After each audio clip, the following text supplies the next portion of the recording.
Welcome. In this video, we're going to look at what it means to provide evidence in your teaching philosophy statement about how you enact your beliefs about teaching and learning. My name is Dr. Isabeau Iqbal, and I'm an educational developer at the Center for Teaching, Learning, and Technology. So in the previous video on beliefs, we established that you need to clearly articulate your beliefs about teaching and learning in your teaching philosophy statement. While it's true that you need to make your core beliefs clear, that isn't enough. Your reader wants to get a sense of how your beliefs show up in your teaching practice, and we refer to this as evidence. The purpose of including evidence in your teaching philosophy statement is that, one, it helps your reader see your teaching in action.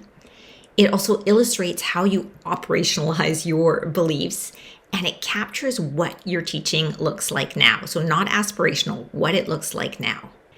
Let's go back to some of the examples from the last video to make this more concrete. Sarah writes, I assume that all of my students are capable of making comics and that their individual points of view and voices are valuable and worth sharing. From this statement, we know that Sarah believes that all her students can make comics. Now, if this is her belief, then I'm going to expect to see something in her teaching philosophy statement that shows me what this looks like in her teaching. So here's a section of her teaching philosophy statement. She writes, I demonstrate my respect for their abilities by giving them challenging assignments and pushing them to revise and hone their work. In my experience, with enough support, students rise to the challenge of difficult work. The evidence here is that she gives them challenging assignments and then incorporates revision. So as a reader, this helps me see how Sarah enacts her beliefs.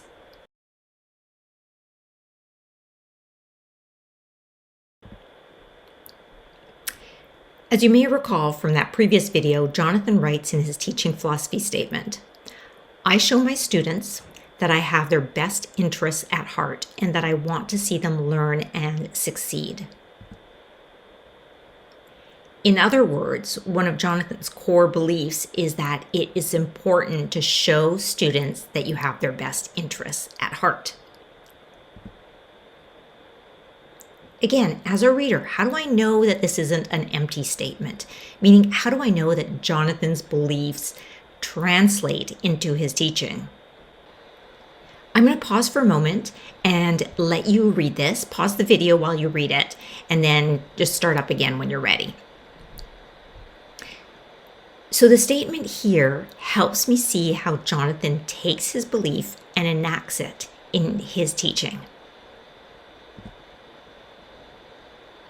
Remember, the belief is, it's important to show my students that I have their best interests at heart. And how Jonathan enacts this is, in other words, the evidence is that he gathers feedback and then he lists the ways that he does this. And then he also states that he acknowledges and responds to all feedback. What you're going to need for this is your list of belief statements, something to write with, and about 5 or 10 minutes.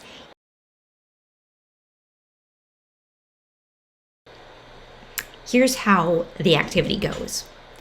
For every belief that you've listed, brainstorm 3 or 4 strategies that you use in your teaching that align with or are a reflection of that belief. Try to be specific enough that your reader could get an idea concretely of what this looks like in your teaching. You don't want to get into the minutia, nor do you want to be overly general. For example, if you believe in collaboration among students, then perhaps you incorporate student peer assessment into your teaching, or you use pair work for problem solving in class. Okay, back over to you. This is your activity. Thanks so much for listening, and please don't hesitate to reach out if you have any questions.